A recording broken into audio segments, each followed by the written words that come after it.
Terima kasih Tuhan.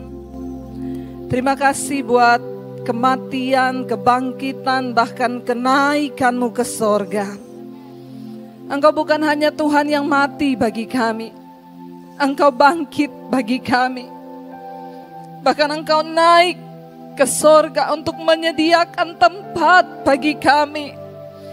Sungguh Engkau Tuhan yang bertanggung jawab atas kami anak-anak-Mu Tuhan. Tidak ada Tuhan yang seperti Engkau. Bahkan Engkau berkata Engkau tidak tinggalkan kami seorang diri. Engkau memberikan Roh-Mu, Roh Kudus-Mu sebagai penolong bagi setiap kami. Tidak ada Tuhan yang seperti Engkau. Tidak ada Allah yang seperti Engkau Tuhan. Terima kasih kalau kami masih boleh merayakan kenaikan-Mu ke sorga pada hari ini. Kami tahu Tuhan, ada makna dari setiap kenaikan, ada makna dari setiap apa yang Kau lakukan bagi kami umat-Mu. Kami hari ini bersama-sama beribadah. Karena itu Tuhan, Engkau yang akan menyampaikan isi hati-Mu bagi setiap kami. Hamba-Mu begitu terbatas, tapi kami tahu Roh Kudus-Mu tidak terbatas. Terjemahkan setiap firman-Mu Tuhan bagi kami anak-anak-Mu. Bagi kami yang selalu rindu untuk mencari Engkau, tinggal dalam hadirat-Mu Bapa. Terima kasih Tuhan. Kami buka hati kami bagi firman-Mu di dalam nama Yesus. Kami berdoa dan bersyukur. Mari sama-sama katakan amin, amin. Silakan duduk Bapak Ibu yang terkasih. Kita bersyukur kalau hari ini Tuhan masih mengizinkan kita boleh beribadah ya. Dan memang ini ya suasananya sangat panas sekali saudara ya. Bukan karena AC-nya kurang Pak, tapi memang hari-hari ini panasnya luar biasa. Jadi marilah kita berdoa dan berjaga-jaga. Mari kita baca bersama firman Tuhan, terambil dari Kisah Para Rasul yang pertama.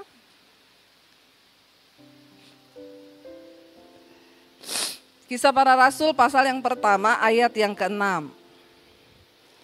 Di sana judul perikopnya adalah Yesus terangkat ke sorga, saudara ya. Mari kita baca bersama ayat yang ke-6 sampai ayat yang ke-11. Kisah Rasul pasal yang pertama ayat yang ke-6, maka bertanyalah mereka yang berkumpul di situ, Tuhan, maukah Engkau pada masa ini memulihkan kerajaan bagi Israel? Ayat 7. Iya. Ayat 7 sama-sama. Jawabnya, Engkau tidak perlu.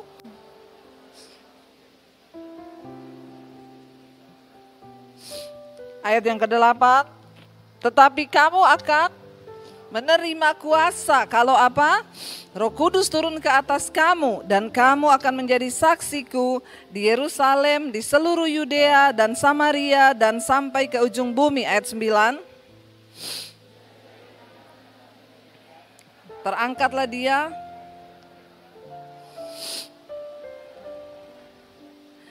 Ketika mereka sedang menatap ke langit, waktu ia naik, tiba-tiba berdirilah dua orang berpakaian putih dekat mereka. Ayat 11.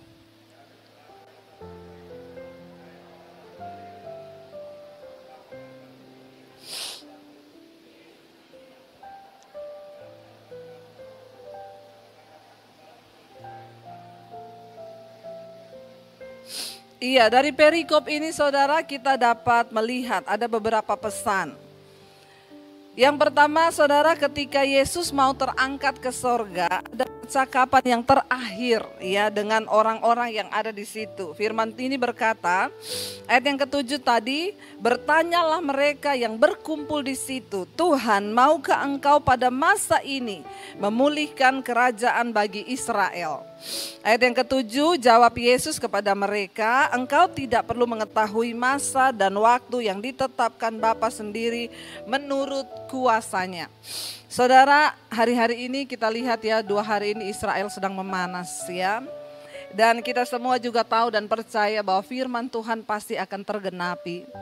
Kita nggak usah bingung lagi melihat keadaan ini. Saudara bayangkan Israel diserbu lebih dari 1.200-an roket menyerang Israel ya. Sehari kemarin saudara, dan kita melihat 2 hari kemarin ya. Bagaimana ya memang Israel itu punya teknologi yang sangat canggih saudara ya. Sehingga setiap roket yang diarahkan ke sana nggak sampai itu sudah meledak di udara.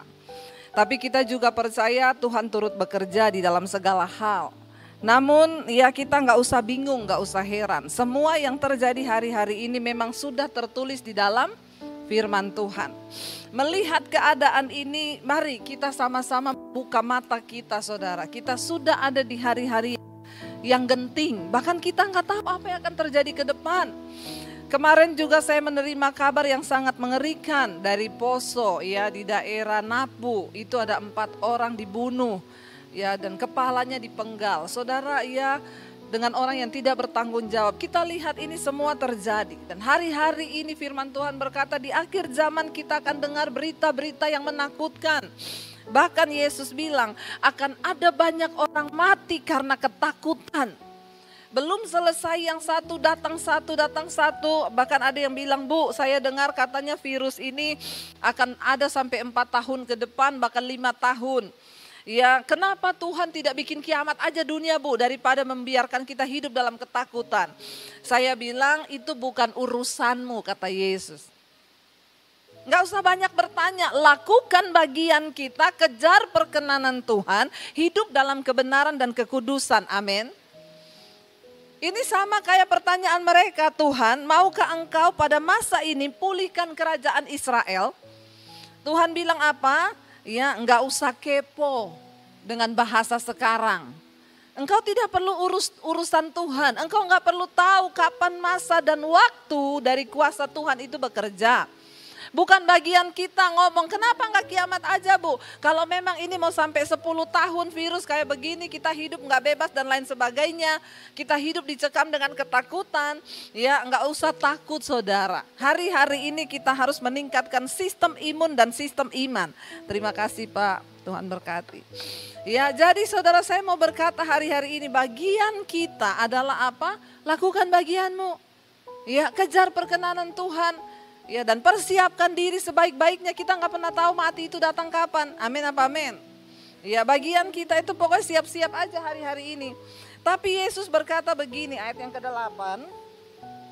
Ada pesan penting yang Yesus katakan. Tetapi kamu akan menerima kuasa kalau Roh Kudus turun ke atas kamu. Dan kamu akan menjadi saksiku di Yerusalem, di seluruh Yudea dan Samaria, bahkan sampai ke ujung bumi.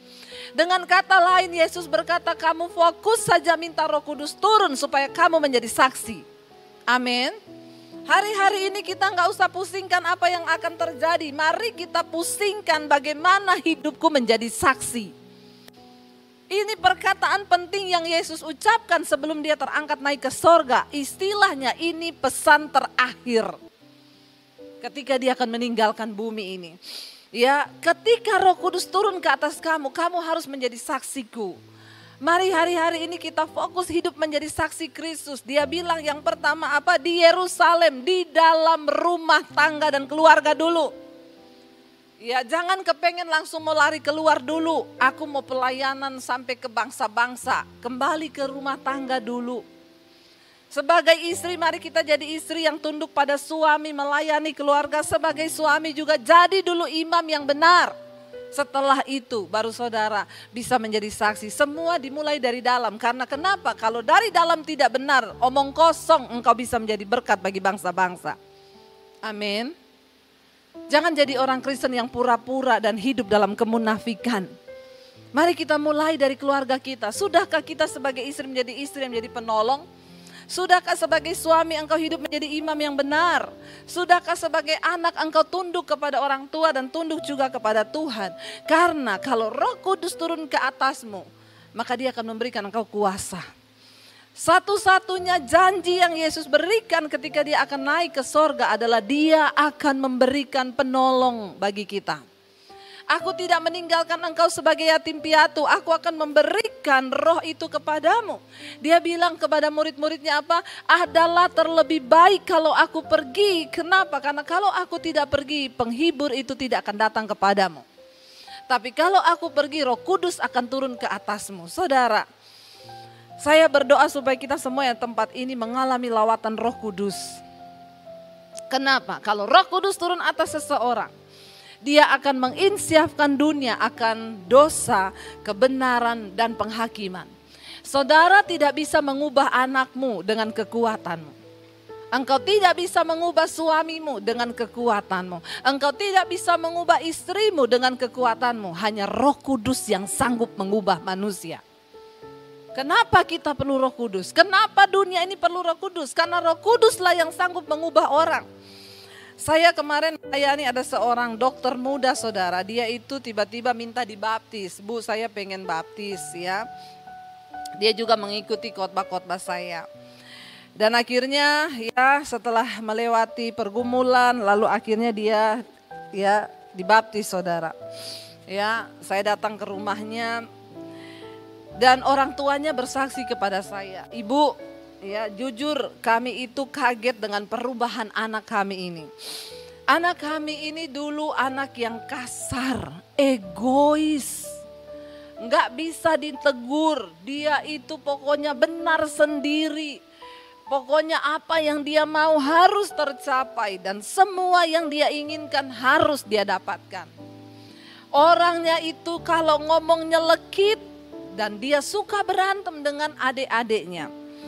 Tapi kami bingung ketika Tuhan menjamah, ketika Roh Kudus menjamah. Ibu tahu dia tiba-tiba minta maaf kepada semua yang pernah dia lukai.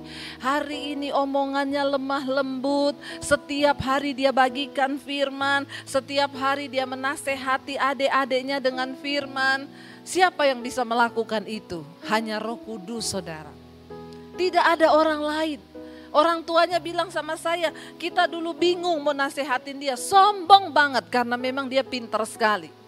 Ya, dia setiap sekolah lulusannya terbaik, nilainya tinggi, saudara. Seorang dokter wanita cantik, ya, sombongnya minta ampun, tetapi kemudian dia mengalami lawatan Roh Kudus. Berubah hidupnya. Sekalipun Anda Kristen, kalau engkau tidak dijamah Roh Kudus, engkau tidak bisa berubah. Mengapa Yesus bilang, aku akan mengirimkan seorang penolong penghibur itu bagimu. Karena ketika Roh Kudus turun atas seseorang, dia akan menginsyafkan kita akan dosa, kebenaran, dan penghakiman. Mari kita minta, saudara. Kita bisa baca sama-sama di dalam Yohanes pasal yang ke-14. Injil Yohanes pasal 14 ayat yang pertama.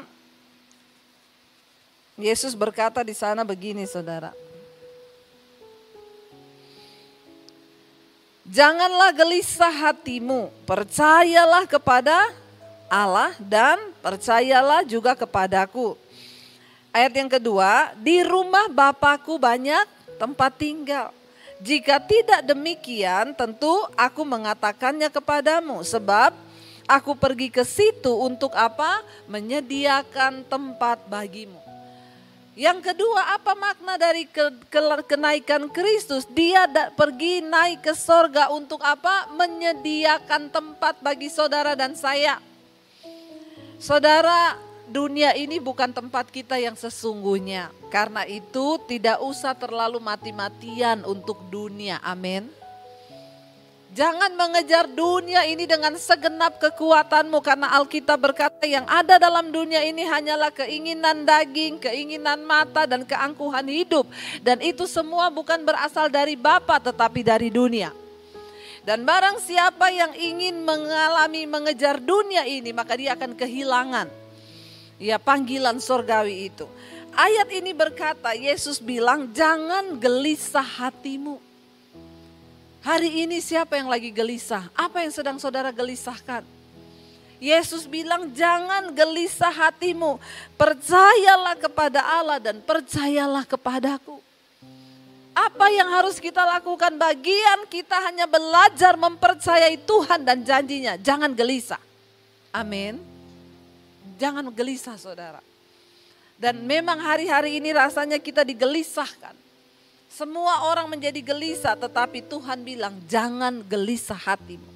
Kenapa? Karena di rumah Bapakku banyak tempat. Siapa yang pengen pindah ke rumah Bapa? Ya tentunya bukan sekarang. Ya, kalau semua pengennya sekarang bahaya saudara ya. Tapi kita semua merindukan yang namanya rumah Bapa.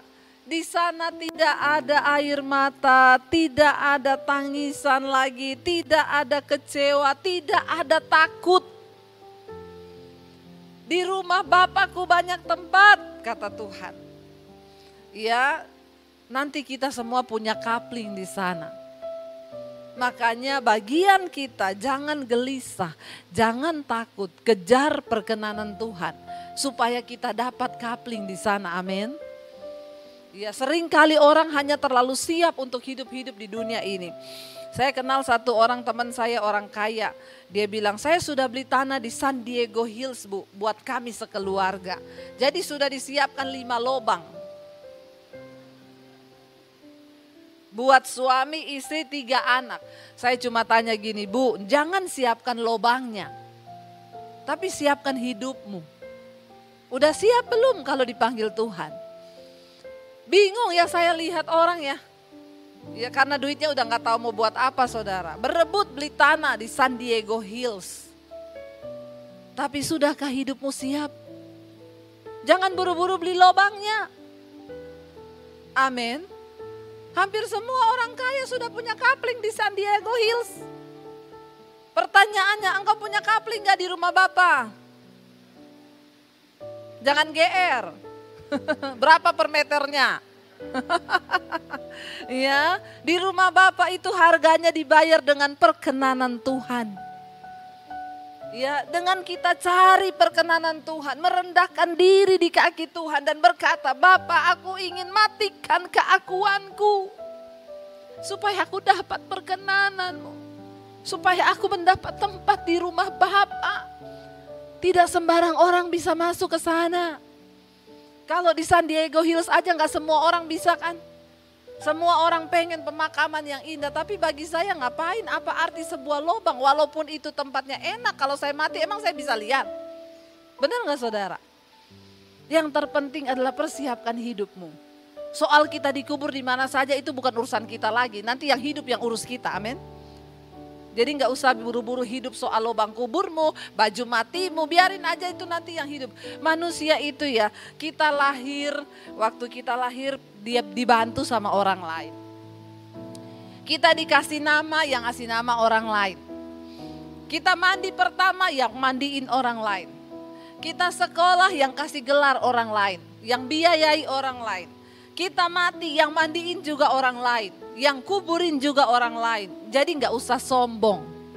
Amin. Tidak ada satupun yang dapat kita lakukan dari diri kita sendiri. Kalau kita masih bisa hidup hari ini, bahkan untuk menghirup napas, itu anugerah Tuhan. Itu anugerah Tuhan. Mari kita mencari tempat di rumah Bapa. Yesus bilang, aku menyediakan tempat bagimu. Aku pergi ke sana untuk menyediakan tempat bagimu. Di rumah Bapakku itu banyak tempat. Ayat yang ketiga, dan apabila aku telah pergi ke situ dan telah menyediakan tempat bagimu, aku akan datang kembali dan membawa kamu ke tempatku, supaya di tempat di mana aku berada, kamu pun, wow, tidak ada Tuhan yang seperti Dia. Betapa rindu Tuhan di mana Dia berada, di situ pun kita berada.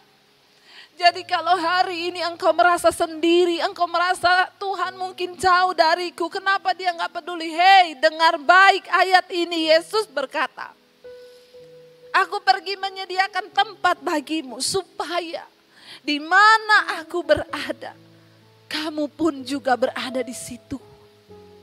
Gak ada Tuhan yang seperti Yesus, yang selalu rindu bersama-sama dengan kita, anak-anaknya dan umatnya.